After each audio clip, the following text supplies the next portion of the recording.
Ya, baik. Yang pertama bahwa mereka yang di dalam barusan dalam keadaan sehat.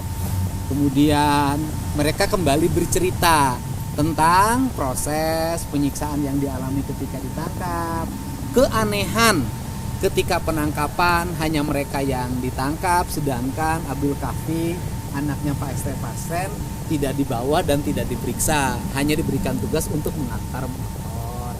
Mereka juga menyampaikan keyakinan bahwa pada acara Agustusan mereka sama-sama ikut berkumpul dengan Partai Pasren, sama-sama menyelenggarakan kegiatan Agustusan. Bahkan jadi panitia. Bahkan jadi panitia, dan mereka menyebutkan beberapa nama yang menjadi panitia acara Agustusan dan hari ini posisinya di luar, bukan terpidana.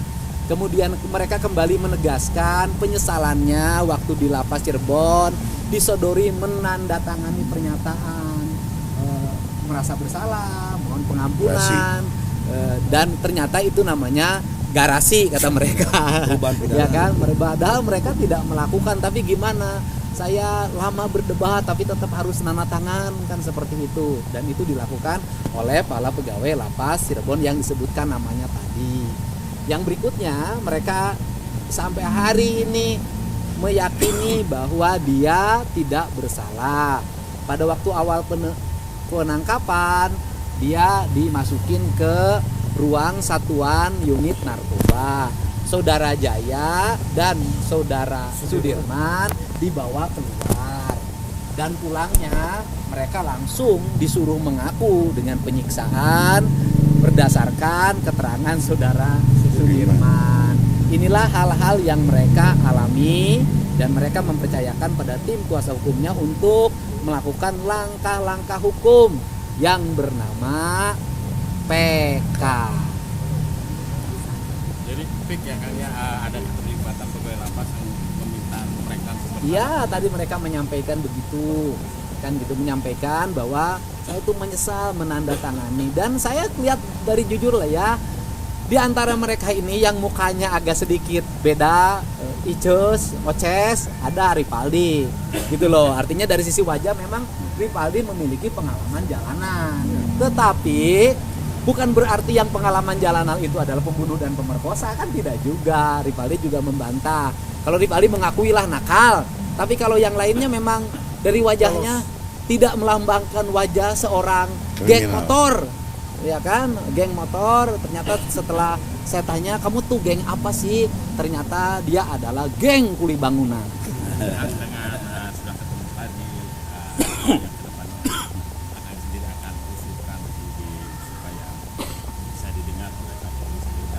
Oh iya, kalau saya yakin Mabes Polri kan sudah kelihatan tuh hari ini langkah-langkahnya. Langkah-langkahnya menuju arah positif. Kita sabar dulu dong.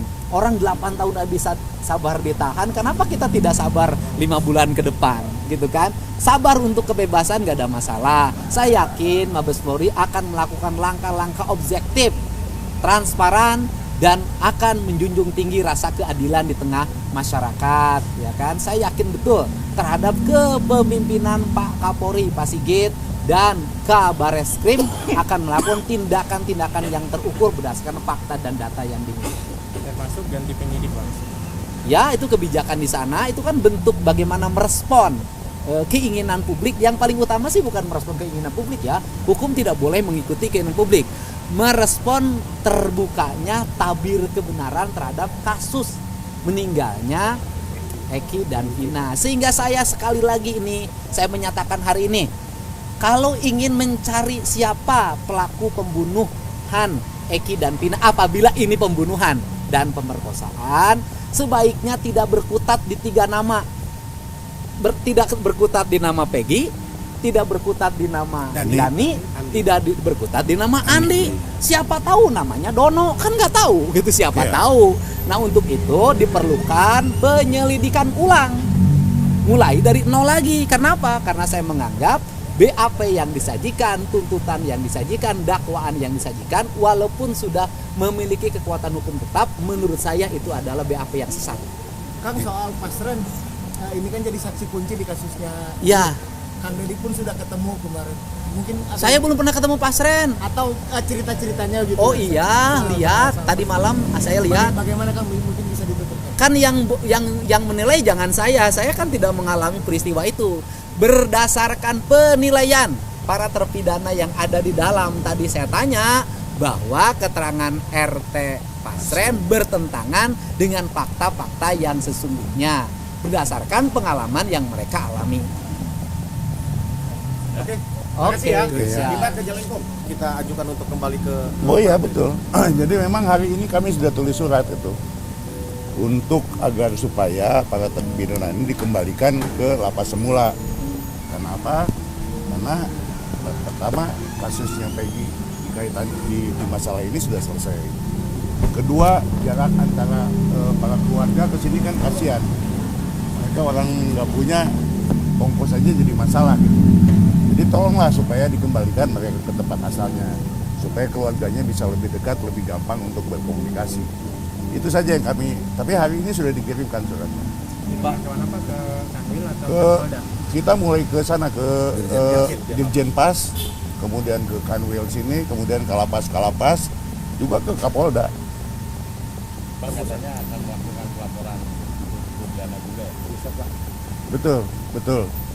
Ya kalau nggak ada halangan waktu dekat ini ya. Kita ya, kaji mungkin, dulu. Ya kita kaji dulu waktu Hasil dekat ini laporannya lah. apa, Pak?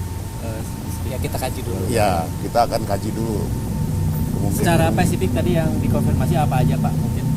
Nah, jadi gini, yang kita konfirmasi kan kebenaran cerita-cerita dari para terpidana terkait dengan rangkaian peristiwa. Kami rekonstruksi ulang lah, kan gitu kan. Dan fakta yang kami dapat kan kami juga mengadakan rekonstruksi secara investigasi dari kuasa hukum lah.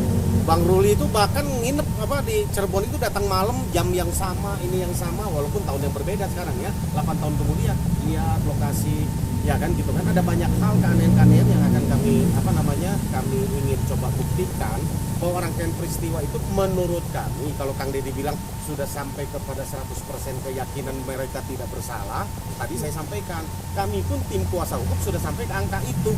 Kami sudah yakin, makanya kami berusaha untuk membuktikan keyakinan kami itu. Tentu kami kan nggak bisanya yakin, tapi kami harus melakukan langkah-langkah hukum, membuktikan secara hukum, karena ini sudah inkrah kan gitu kan. Kita nggak bisa hanya ini feeling kami, nggak bisa pakai feeling, nggak bisa pakai asumsi, nggak bisa pakai apa. Ini karena produk hukum, tentu jalur yang diizinkan yaitu lewat peninjauan kembali gitu sih.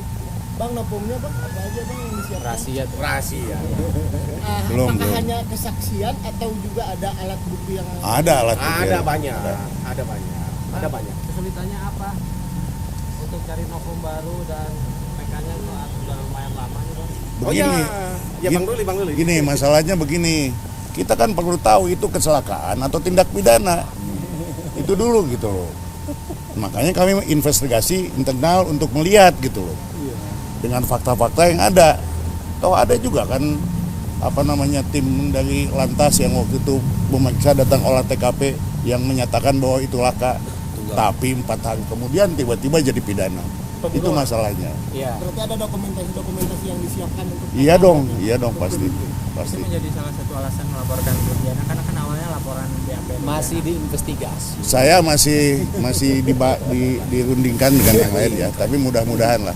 Masih Karena- diinvestigasi. Kita kaji. Ya, karena kalau nggak kita kaji dari awal, bagaimana kita tahu ada kelemahan-kelemahan, ada kejanggalan dan lain sebagainya gitu. Selain Pak Rudiana besok siapa lagi yang dilapor rencananya? Saya nggak bilang Pak Rudiana ya, tapi akan kita laporkan 1 atau 2 orang lagi gitu aja. Menjunjung tinggi prinsip jurnalisme dalam setiap tayangan terbaiknya. Menghadirkan berita bernilai sebagai referensi. Gelar bicara yang tajam, Tidak, ini kan kebohongan dong. mengupas fakta demi fakta dan mendorong pencarian solusi. Serta investigasi yang mengungkap kebenaran. Rosi, Satu Meja, The Forum, Sapa Indonesia Malam. Nilu, ikuti semuanya bersama Kompas TV.